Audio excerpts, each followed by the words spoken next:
Yo, I'm about to bring up your guest spot, your fucking amazing comedian. Everybody please give it up for Akash Anand.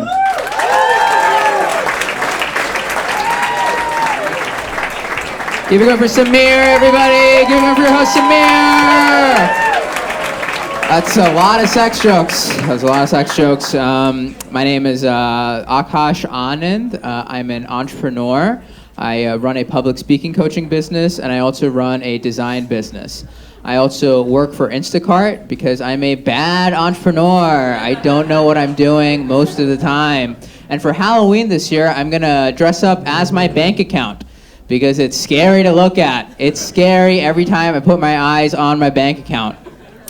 My confidence kind of shook because me and my girlfriend, we broke up this year. And yeah, thank you. But it's not the breakup. When young people break up, we do these exit interviews. Like, how can we improve for the future? And she sat me down, she told me, she's like, Akash, I'm breaking up with you because I don't think you're manly enough. And I was like, when did you ever think I was manly to begin with? And she's like, Akash, I knew you weren't manly to begin with, but I thought gradually, over time, you'd grow into the role of a man. But it didn't happen, so we're breaking up. That's sort of like adopting a chihuahua and then murdering it when it doesn't evolve into a Charizard, okay? It was never gonna happen in the first place. And it was a long-term relationship. You guys may not know this, but getting out of a long-term relationship, it's like losing your shadow. Like, you don't think about it when you're in it, and then you're out of it. It's the only thing you can think about. Apparently, the only thing you can do when you lose your shadow is go to Planet Fitness. Because there's so many dudes at Planet Fitness I want to walk up to and be like, hey man, no matter how many bicep curls you do, she's never coming back. You need to drop the dumbbells and go to therapy, dude. Only muscle you should be worried about is your heart. You got a broken heart. It's not going to work out. My ex-girlfriend is white. I am a winner. And it's, no, I'm kidding. It's, minorities always get upset with me when I say that. And I just want those people to know I never made my white girlfriend come. I never even realistically got close, okay? I didn't even get close. And that, in my mind, is revenge for colonialism. You know what I mean? Mahatma Gandhi died so I could fail at making Emily come. Her real name's Sarah. She asked me to change it to Emily for the joke, so I've been doing that for a while. I had to go to my ex-girlfriend's house for Thanksgiving dinner one time, and they were like in a New York high-rise apartment. Her mom's name was like Marianne because they had like old money. And at a certain point, there was a lull in the conversation. I'm just really talking to her and her mom. And Marianne looks at me dead in the eye and starts talking about Get Out, the film. Nobody brought it up, by the way. But she looks me dead in the eye and she goes, Akash, just so you know, we're nothing like the family in that film. I go, Marianne, just so you know, those were the only sequence of words that could make me think you're anything like the family in that film. I'm scared as shit right now. And then the turkey came out, the Thanksgiving turkey. How should I describe the taste of the turkey? The turkey tasted like it's never even been in the same room as spices in its life. The turkey tasted bald. Does that make any sense? It tasted like it's always been bald.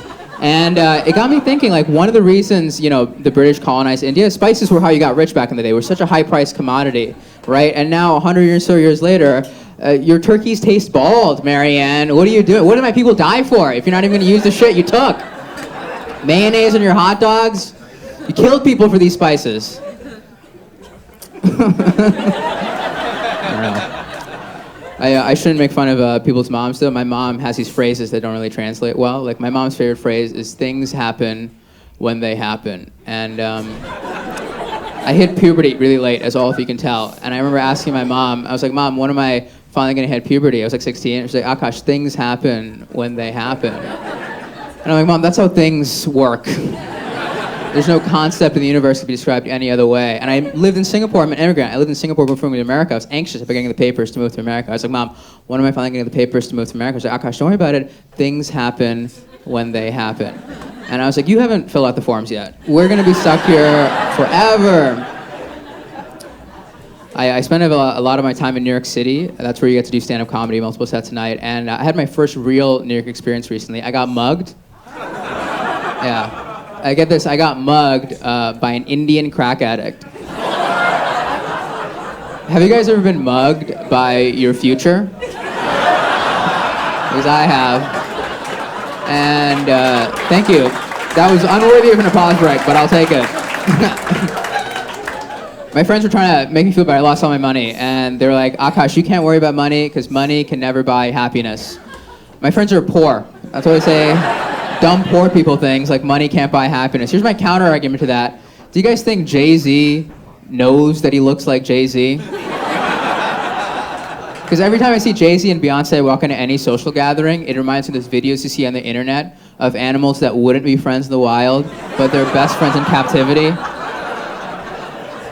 Jay-Z kind of looks like he should be Jay-Z's manager. That's his aesthetic. My parents keep moving the kitchen furniture in their house because their marriage is broken and they can't fix that. But the kitchen island has been moved so many times. A quick FAQ on the Indian caste system for the whites in the room. I don't know much about the caste system. I judge Indian people based on how much money they make and where they went to college, the way God intended. But I know this. I know Brahmins are the very top. I know Dalits are the very bottom, and the Shudras are second from the bottom. And I know I'm a Shudra because my dad's a Shudra, right? And okay, I know Shudra. So they were arguing in the middle of the night. And at a certain point, I hear my mom and dad arguing, and my mom calls my dad a Shudra, but she says it like the N-word. She says it like a racial slur, and I go upstairs like, Mom, you can't be calling Dad a Shudra. That doesn't even make sense. We're all Shudras in this household. Like, gosh, that doesn't even make sense. Our side of the family is Brahmin. You're half Brahmin. And I was like, be that as it may, Mother, this dirty Shudra pays all of our bills in this house. So you're going to treat him with the respect he deserves. And I told you, like, I thought I didn't care about the Indian caste system, but then I go into Dunkin' Donuts the next day, right? And I'm like, wait, I'm seeing all these Indian people like serving people coffee. I'm seeing all these Indian people getting coffee before going to their white collar jobs, right? There's like a class divide between them. And I was like, man, I'm half Brahmin, half Shudra. I'm like Aquaman to these motherfuckers. I'm the Lisan al-Gaib. You know how like every Messiah story, he's like of the tribe, but not of the tribe? I was like, dude, let me cut in line coffee and let me run the Indian diaspora from now on, dude. I'm the fucking Timothée Chalamet up in this bitch. Muad'Dib, well, I can't fucking say Muad'Dib. The Timothée Chalamet character from Dune will lead the way. All right, that's my time, guys. Let me do my callback joke. Let me just finish it. All right. My mom recently asked me, like, when am I finally going to start making money off of stand-up comedy? I keep quitting. I don't know what's wrong with me. And I was like, Mom, things happen when they happen. Thanks so much, guys. Give it up for your headliner. That's right. Give it up for your host, Samir.